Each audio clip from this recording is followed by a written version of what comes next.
My elder sister got married to a wealthy man who is handsome and neat, and whenever I see him, I can't help but think of her to be in his arms. I always imagine who his girlfriend is because I've said to myself that the girl must be enjoying, because I know men, they must treat.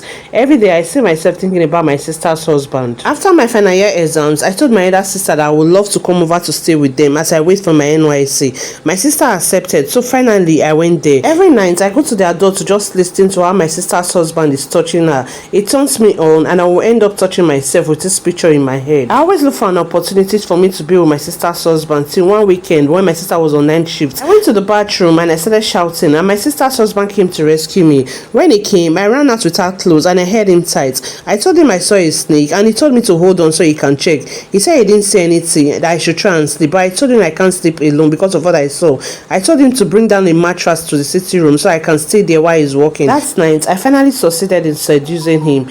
We slept together, and after that day, he started avoiding me. He stopped staying in the house alone with me. Rather, he would call his sister to come over. I later found out I was pregnant, and I told him, and he told me that nothing will make him marry another woman apart from my sister. He told me to remove it straight up. I then decided to poison my sister, but all efforts to buy her did not work. The next thing I did was to set her up, and she finally fell for it, and her husband believed it and pushed her out of the house.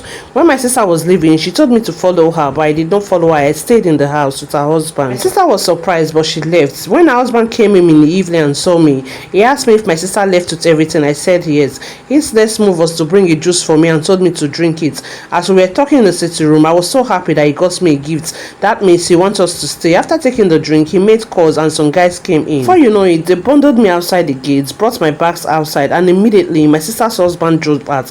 As I was finding my way to go out, I noticed I was starting to feel sick and started bleeding a bit. The next day I went to the hospital. The scan results said threatening abortion, and after 1 week I finally lost the child. Now nothing was working in my life again. I finally went to church and the man of God told me to go and confess. I don't know, should I confess to my sister or I should just let it be? It's been 4 months now and I've been acting like a mad woman everywhere I go to. People now see me and ask me if I'm mad.